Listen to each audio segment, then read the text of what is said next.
Hello students, next theorem करेंगे 6.5 exercise से पहले। थ्योरम है, यदि किसी समकोण त्रिभुज के समकोण वाले शीर्ष से कर्ण पर लंब डाला जाए। ये हमारे पास एक समकोण त्रिभुज है ABC, इसमें B बिंदु पर 90 डिग्री का कोण है।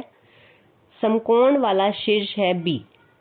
ABC त्रिभुज के शीर्ष होते हैं, जहां पर समकोण बना है वो शीर्ष है B। इस B से कर्ण पर अगर हम यहाँ लंब डालें तो इस लंब के दोनों ओर बने त्रिभुज संपूर्ण त्रिभुज के समरूप होते हैं और परस्पर भी समरूप होते हैं।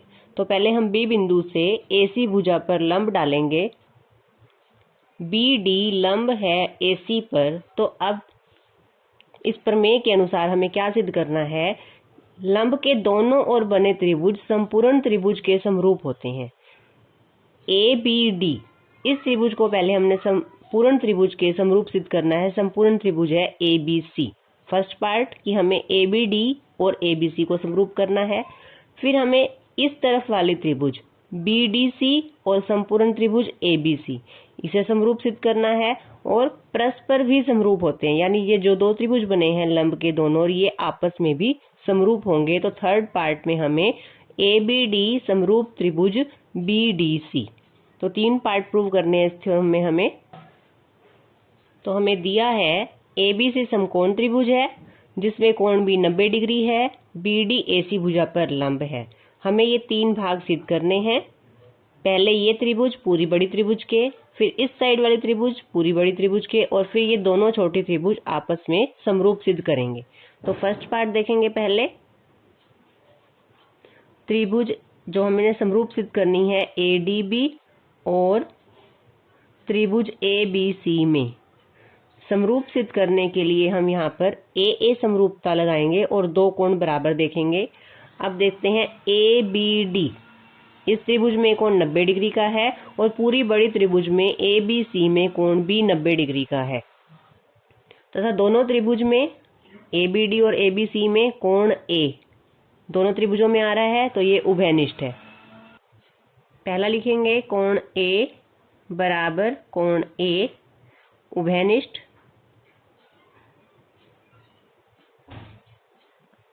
और दूसरा कोण ADB बराबर कोण ABC 90 डिग्री। दो कोण बराबर है तो AA समरूपता से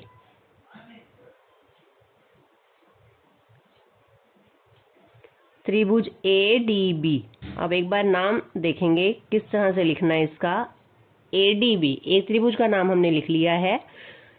ADB समकोण वाले बिंदु को हम बीच में ले रहे हैं जिस बिंदु पर 90 डिग्री का कोण बना है। तो ADB इस त्रिभुज का लिखा मैंने नाम। अब यहाँ दूसरे त्रिभुज का जब नाम लिखेंगे तो जिस बिंदु पर समकोण बना है, कोण D पर बना है और दूसरे त्रिभुज में कोण B पर बना है, तो B बीच में आएगा। दूसरे त्रिभुज का नाम है ABC। हमने यहाँ D बिंदु बीच में लिया है क्योंकि D पर 90 का कोण है, तो पूरी बड़ी त्रिभुज में B बिंदु पर 90 का कोण है तो B बीच में आएगा। A और A दोनों में उभयनिष्ठ है, तो A जहाँ यहाँ है इस त्रिभुज में भी A आगे ही लिखा जाएगा। और तीसरा नाम है इसका C। तो त्रिभुज ADB समरूप त्रिभुज ABC। जब भी इस तरह से समरूपता को हमने संकेत में लिखना है तो त्रिभुज का नाम लिखते समय ध्यान रखना है। तो ये हमारा फर्स्ट पार्ट प्रूव हो गया है। सेकंड पार्ट देखेंगे। अब हमने इस साइड की त्रिभुज लेनी है BDC और पूरी बड़ी त्रिभुज ABC। अब इसमें भी यहाँ पे एक कोण 90 डिग्री का है और इस बड़ी त्रिभुज में कोण B 90 डिग्री का है, और इस बार दोनों त्रिभुजों में कोण C उभयनिष्ठ आ जाएगा। तो सेकंड पार्ट फर्स्ट पार्ट की तरह ही है। लिखेंगे त्रिभुज का नाम, लिखेंगे त्रिभुज का BDC और त्रिभुज ABC में पहला कोण C बराबर कोण C उभयनिष्ठ, और जो 90 डिग्री का कोण है उसका नाम लिखेंगे, इस त्रिभुज में 90 डिग्री कोण का नाम है CDB, और पूरी बड़ी त्रिभुज में उसका नाम है ABC। ये दोनों कोण 90 डिग्री के हैं। AA समरूपता से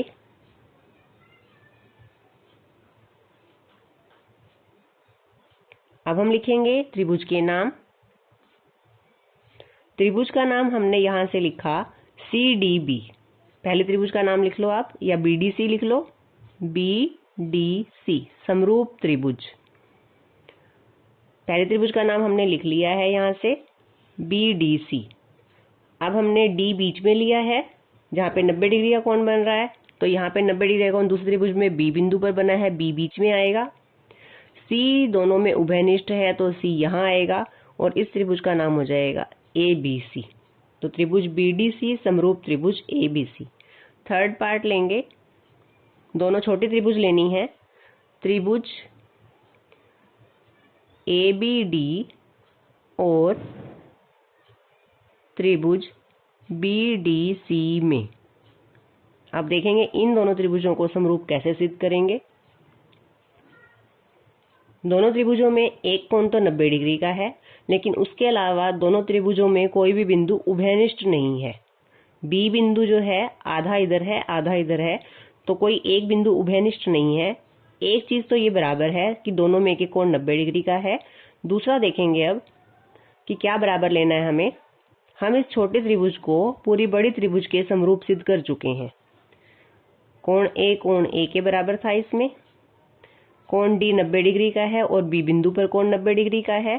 जो तीसरा पॉइंट है इस दोनों त्रिभुज में, यहाँ पर देखेंगे हमने त्रिभुज ADB और ABC को समरूप सिद्ध किया है। तो समरूपता के हिसाब से देखते हैं, अगर यहाँ पर ADB और ABC दोनों समरूप है, तो जो इस त्रिभुज में B बिंदु पर कोण बन रहा है और इस त्रिभुज में C, यहाँ B है या C है, B का संगत भाग C है, तो ये दोनों कोण बराबर होंगे। ये कोण देखेंगे कहाँ पर है, B बिंदु पर कोण इस त्रिभुज में कहाँ बन रहा है, ये वाला, और C बिंदु पर कोण ये है, तो ये दोनों कोण बराबर होंगे। इसका नाम लिख लेते हैं कोण 1 और इसका नाम कोण 2। तो कोण 1 बराबर कोण 2। फिर से समझेंगे दोनों कोण बराबर कैसे हैं। हम इस त्रिभुज को और त्रिभुज ABC को समरूप सिद्ध कर चुके हैं। समरूप सिद्ध करने के बाद तीनों कोण बराबर होते हैं समरूप त्रिभुज के संगत भाग। तो यहाँ से हमने लिया B बिंदु, यहाँ से लिया C, B का संगत भाग C है। इस त्रिभुज में B बिंदु पर कोण ये है और पूरी बड़ी त्रिभुज में C बिंदु पर कोण ये है, तो कोण 1 बराबर कोण 2। तो यहाँ हम इसका यूज करेंगे। पहला तो लिखेंगे कोण ADB बराबर कोण CDB। दोनों कोण हैं 90 डिग्री के। D बिंदु पर इस तरफ और इस तरफ कोण 90 डिग्री का है। इसका नाम लिखा हमने ADB और इसका इधर से लिखा CDB। और अब हम लिखेंगे कोण 1 बराबर कोण 2। ये दोनों कोण क्यों बराबर हैं, लिखेंगे क्योंकि त्रिभुज ADB समरूप त्रिभुज ABC के फर्स्ट पार्ट से। दोनों त्रिभुज समरूप हैं। अब दो कोण बराबर हैं तो AA समरूपता से अब त्रिभुज का नाम देखेंगे कैसे लिखना है हमने। पहले त्रिभुज का नाम अगर हम यहाँ पे लिख लेते हैं, समकोण हमने बीच में लेना है ADB समरूप त्रिभुज। पहली त्रिभुज छोटी त्रिभुज का नाम लिख लिया है हमने यहाँ से ADB। अब देखेंगे दूसरे त्रिभुज का नाम क्या लिखना है। यहाँ पर D का संगत भाग D है, यहाँ से देखेंगे, यहाँ मैंने बीच में D लिखा। दोनों त्रिभुजों में बिंदु D पर 90 डिग्री का कोण है, तो यहाँ पर भी बीच में D आएगा। जो B बिंदु पर कोण बना है वो C कोण के बराबर है, तो जहाँ यहाँ B आया है वो यहाँ पर C आएगा। और तीसरा बिंदु है यहाँ पर B। तो त्रिभुज ABD समरूप त्रिभुज BDC। D कोण D कोण के बराबर है, तो इस त्रिभुज में जहाँ D का नाम लिखा जाएगा इधर भी D का नाम लिखा जाएगा। इस त्रिभुज का कोण B और इस त्रिभुज का कोण C बराबर है, तो जहाँ पर पहले त्रिभुज में B नाम लिखा है उसकी जगह C नाम आएगा और तीसरा नाम A है और इस त्रिभुज में तीसरा नाम B है। तो त्रिभुज का नाम बनता है ADB और BDC। तो ये हमारा थर्ड पार्ट है। तो इस थ्योरम को हम क्वेश्चंस में डायरेक्ट यूज करेंगे कि यदि एक समकोण त्रिभुज में, अगर हमारे पास एक समकोण त्रिभुज होगी, समकोण वाले शीर्ष से कर्ण पर अगर लंब डाला जाए तो ये दोनों त्रिभुज आपस में समरूप होती हैं। एक छोटी त्रिभुज पूरी बड़ी त्रिभुज के समरूप होती है, चाहे इस साइड वाली चाहे इस साइड वाली।